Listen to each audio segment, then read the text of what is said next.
Thank you for listening to the Real Estate Voice podcast. I'm Vernon R.E. Jones, managing broker, owner of Jones Homes, and for 30 years we have serviced the 7-county Denver metro area. Updated rental report. And this is for a national overview.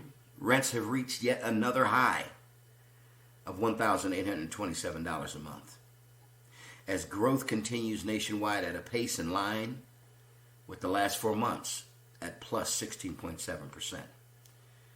Studio units continue to see rents increase at a faster rate than larger units, reversing the pattern from last year, particularly in largest metros like New York, Los Angeles, and Chicago. Those, of course, increasing 29.1%, 23.2%, and lastly, Chicago at 21.5% respectively. And that's in 1 year.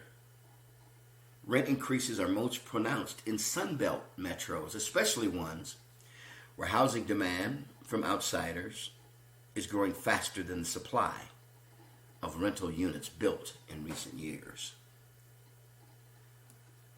The median rent in the 50 largest U.S. metropolitan areas reached a new record high, as I said, of $1,827.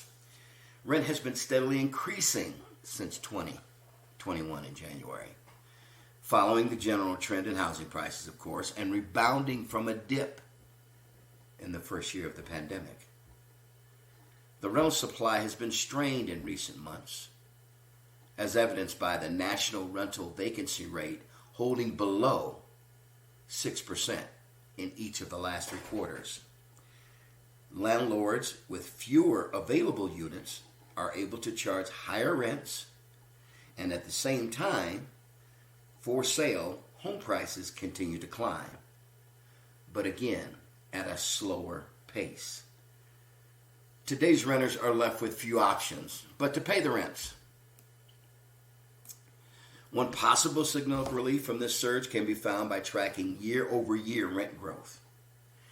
April's rents were up 16.7% from April of last year. This marks the 3rd consecutive month in which year-over-year rent growth has slowed, albeit modestly, from the 17.1% peak this January. Still, this level of rent increase is severe. If annual rent growth were to remain around 70% throughout the summer, the national median rent would eclipse $2,000 in August. As I mentioned earlier, studio rents increased at the fastest pace again this month, growing 17.2% from April 2021, compared to 15.9% for 2-bedroom units and 15.6% for 1-bedroom units. Studios have seen the most year-over-year rent growth every month so far this year, rebounding later than larger rentals from the price decreases in late 2021 and early 2021. 1 and 2-bedroom units both decreased in year-over-year growth from March into April, driving the general slowdown. Studio apartments are less costly and generally attract renters with more flexible living arrangements. So they were more easily vacated early in the pandemic, are now in higher demand for those looking to move into their own place or return to the major city centers. Again, studio rents in New York, 29.1% year over year, Los Angeles, 23.2% year over year, and Chicago, 21.5% year over year, all grew at a faster year-over-year rate than the national average. Kind of just do some specifics. I've already said the median rent overall is averaging around $1,827. Let's look at that over 2 years. Over 2 years, the overall median rent has gone up 21%. The average studio rent change over 2 years has gone up 15.3%. 1 bedrooms, over 19.7%.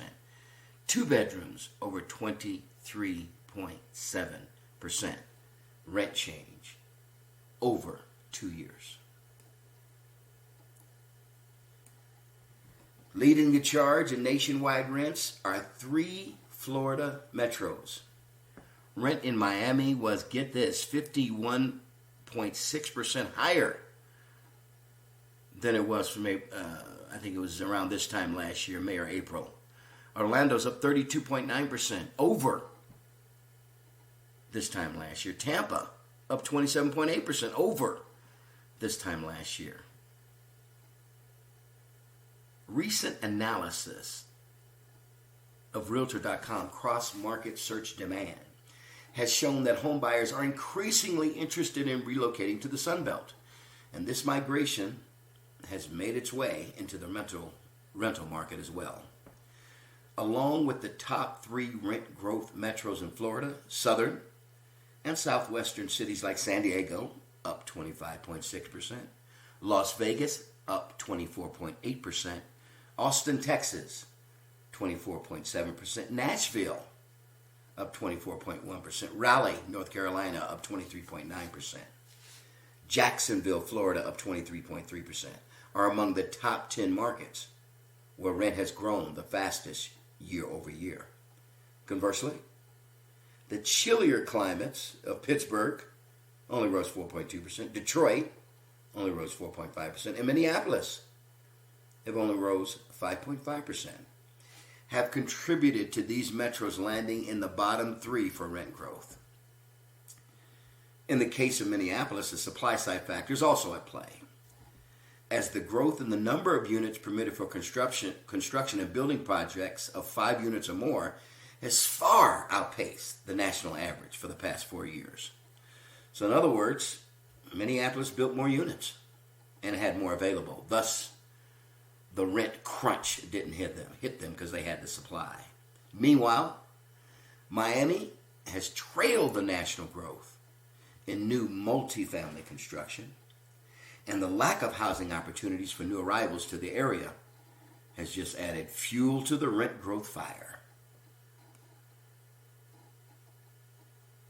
Let's try to see if there's any, do we have any in the top 10?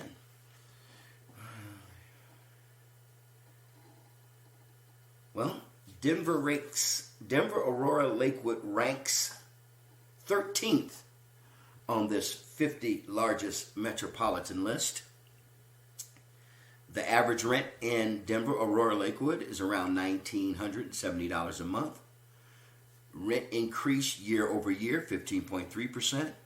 Studio median rent averages $1,600 a month. Studio rent increased year over year, 14.7%. One bedroom rent, $1,848 a month.